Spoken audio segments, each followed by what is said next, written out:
Parang wala namang nangyayari sa business ko.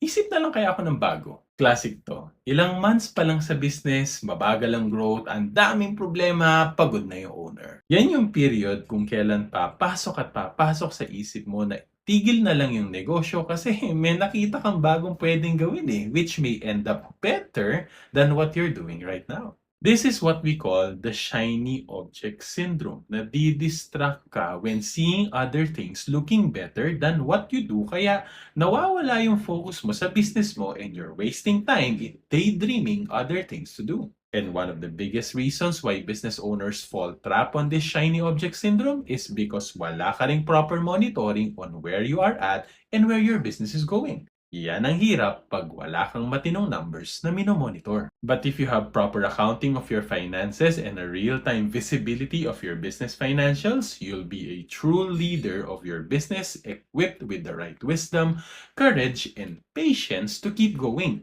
Focus lang sa goal hanggang sumakses, ika nga. This is the power of accounting automation. And if you're interested to know more, send us a message. Lagi tandaan.